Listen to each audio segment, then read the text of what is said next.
आज आपके लिए भारतीय कोचिंग सेंटर कक्षा 12 की क्लास के लिए गणित विषय लेकर आया है और गणित विषय में हम चैप्टर 2 से स्टार्ट करते हैं। चैप्टर 2 का नाम है प्रतिलोम त्रिकोणमितीय फंक्शन। आप ट्रिग्नोमेट्री के बारे में पहले ही जान गए हैं, कक्षा 10 में पढ़ी है आपने, कक्षा 11 में भी रिवीजन क्या आप जानते हैं। त्रिकोणमितीय के अंदर 6 फंक्शन होते हैं, साइन, कोस, टैन, कोट, सेक और अब ये जो 6 एक इनवर्स फंक्शन पढ़ेंगे। इनवर्स फंक्शन कैसे निकलता है वो हम आपको थोड़ा बता देते हैं। साइन थीटा बराबर जैसे एक्स, तो थीटा बराबर साइन इनवर्स एक्स, यही वो आपका इनवर्स फंक्शन है। ऐसे ही थीटा की वैल्यू अगर आप यहाँ से कैलकुलेट करेंगे तो थीटा की वैल्यू निकलेगी कोस इनवर्स एक्स। ऐसे त्रिकोणमिति में जो और फंक्शन बचे जैसे कि tan theta, cot theta, sec theta और कोसेक थीटा, उनकी वैल्यू भी आप ऐसे ही निकाल सकते हैं। सीखें कि sine inverse x equal theta, तो एक्स की वैल्यू यहाँ से निकलेगी साइन थीटा। ऐसे ही cos inverse x equal theta, तो यहाँ से एक्स की वैल्यू निकलेगी कोस थीटा। एक्सरसाइज जो चैप्टर 2 है आपका एक्सरसाइज है, उसकी जो पहली एक्सरसाइज है 2.1, वो करने के लिए हमें निम्न सूत्र याद करने पड़ेंगे और अच्छे प्रकार से पहले सूत्र अगर हम समझेंगे तो एक्सरसाइज करने में आपको कोई प्रॉब्लम नहीं आएगी। पहले भरी बात की परिचित है, इस टेबल को आप पहले भी कर चुके हैं। नेक्स्ट वीडियो में मैं ऐसे कैसे बनाई जाती है वो आपको दूंगा, जिससे आपको ये बनानी आसान हो जाएगी और एक बार रिवीजन हो जाएगा। आप सभी इसे एक बार अच्छी तरीके से नोट कर लेना जिसमें आपको सरलता हो, क्योंकि जब आपको वैल्यू की जरूरत पड़ेगी तो उस टाइम आपको सोचना ना पड़े कि साइन के अंदर 1/2 किसकी वैल्यू होती है या कोस के अंदर किसी मान की वैल्यू कैसे होती है, तो वो आपको याद करने के लिए टेबल एक बार रिवीजन करना होगा। एक्सरसाइज करने के लिए पहले कुछ मान है उसके इनवर्स फंक्शन की वे देख ली। साइन इनवर्स की जो वैल्यू होती है -π/2 और +π/2 के बीच में होती है। ये रेडियन वैल्यू है, ये डिग्री वैल्यू है। रेडियन वैल्यू में π/2 को 90 बोलते हैं, क्योंकि हम सब जानते हैं कि पाई का मान डिग्री कोण के पदों में 180 डिग्री होता है। tan इनवर्स का मान -π/2 और +π/2 होता है। इन दोनों में आपको देखने से ऐसा लग रहा है कि दोनों सेम है, परंतु इसमें कुछ अंतर है। वो अंतर क्या है मैं आपको एक बार बता देता हूँ। साइन इनवर्स का मान -90 +90 के बीच में होता है और -90 +90 भी हो सकता है, परंतु tan इनवर्स में जो मान होता है वो -90 +90 के बीच में ही होगा, -90 और +90 नहीं होगा। ऐसे ही कोसेक इनवर्स की जो वैल्यू होती है वो माइनस के π/2 और प्लस के π/2 के बीच में होती है। इसमें आपको 0 की वैल्यू छोड़नी पड़ेगी। छोड़नी क्यों पड़ेगी कि आप टेबल के अंतर्गत देखते हैं कि cos 0 का मान अनंत होता है और अनंत की हम कैलकुलेशन नहीं कर सकते। ऐसे ही कोस इनवर्स की वैल्यू 0 से π यानी 0 से 180 के बीच होती है और 0 180 भी हो सकती है। ऐसे ही कोट इनवर्स की वैल्यू 0 से π। इन दोनों में भी वही डिफरेंस है जो ऊपर था कि इसका मान कोस इनवर्स का मान 0 से π यानी 0 से 180 हो सकता है और 0 180 भी हो सकता है, परंतु कोट इनवर्स की वैल्यू 0 से π यानी 0 से 180 के बीच में ही होगा, 0 और 180 नहीं होगा।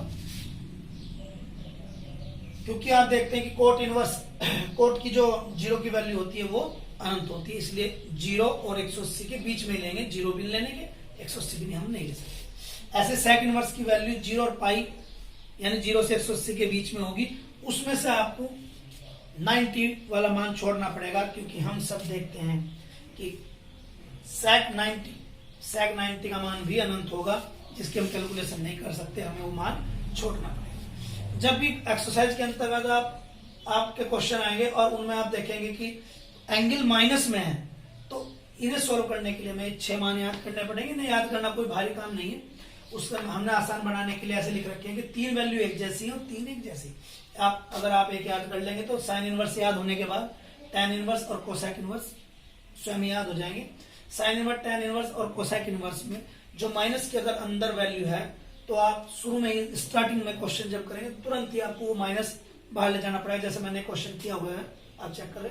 Sine inverse -1/2। अब मैंने आपको जो फॉर्मूला बताया था कि साइन इनवर्स, टैन इनवर्स और कोसेक इनवर्स के अंदर अगर माइनस होगा तो आपको स्टार्टिंग में वो माइनस बाहर लेना पड़ेगा और जो वैल्यू वहीं शेष रह जाएगी।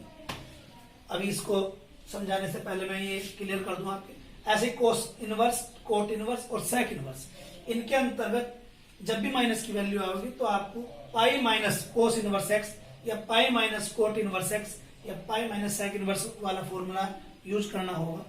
लास्ट में जब क्वेश्चन आएगा तो डिग्री को रेडियन बदलने के लिए हमें पाई अपॉन 180 से मल्टीप्लाई करनी होगी। मैं एक क्वेश्चन आपको बता भी देता हूँ।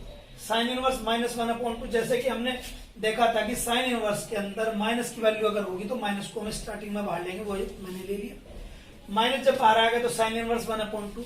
अब अभी आपको मैंने एक टेबल बताई थी कि 1/2 साइन में होता है किसका मान। आप देखते हैं कि 1/2 साइन 30 की वैल्यू होती है, तो मैंने 1/2 को रिप्लेस कर उसकी जगह साइन 30 रख दिया। अब आपने देखा, अब मैंने आपको बताया है, आप एक बार देख लें कि साइन इनवर्स और साइन, यानी अगर दो वैल्यू एक जैसी होंगी तो उस वक्त साइन इनवर्स से साइन कैंसिल हो जाएगा, जो एंगल बचेगा वही आपका शेष रहेगा। ये दूसरे रूप में भी दे सकते हैं, अगर इनवर्स इस बार बाहर था, इस बार अगर अंदर, तब भी दोनों कैंसिल हो जाएंगी और एंगल बचेगा। कैंसिल ये तभी होंगी जब इसकी वैल्यू अपने मुख्य मान के अंतर्गत होगी। अगर वो अपने मुख्य मान प्रिंसिपल वैल्यू के अंतर्गत नहीं होगी तो आप इसे कैंसिल नहीं कर सकते। तो हमने क्वेश्चन साइन इनवर्स का था, तो हमने साइन इनवर्स का जो मुख्य मान प्रिंसिपल वैल्यू है वो हमने यहाँ पर नोट की, -π/2 + π/2, यानी डिग्री में कह सकते हैं -90 से +90। मैंने आपको शो करके दिखाया है लाइन पे कि -90 + 90 होता है। -90 इधर है, +90 आपका इधर है, 0 हमने बीच में लिया। अब आप देखते हैं कि 0 डिग्री और 90 डिग्री के बीच में कहीं ना कहीं 30 डिग्री आएगा।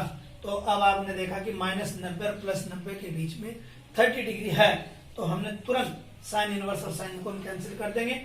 ऑलरेडी माइनस बाहर चल रहा है, 30 यहाँ पर शेष बचेगा, यानी बचा -30। अब यह है डिग्री में, अब आंसर आपको मिलेंगे रेडियन में। तो इसलिए आपने माइनस डिग्री को रेडियन में बदलने के लिए आपने क्या किया, π/180 से मल्टीप्लाई की, 0 से 0 कैंसिल किया, और उसके बाद आपका 3 से 18 कटने के बाद में 6 बचा, यानी -π/6। अभी इसके बाद नेक्स्ट वीडियो में मैं आपको पूरी की पूरी कंप्लीट एक्सरसाइज 2.1 करके सोल्व करके भेजूंगा। आप इसे एक बार अच्छी तरीके से नोट कर लें, और नोट करने के बाद आप इसे अच्छी प्रकार से उतार लें। और एक्सरसाइज करने से पहले ये 3 बातें आपको अच्छी तरीके से याद होंगी, तो ही आप एक्सरसाइज को बहुत अच्छी प्रकार से समझ सकेंगे, और तभी आप जो ये वीडियो हमने बनाई है इसका तभी आप लाभ अधिक से अधिक उठा पाएंगे। धन्यवाद।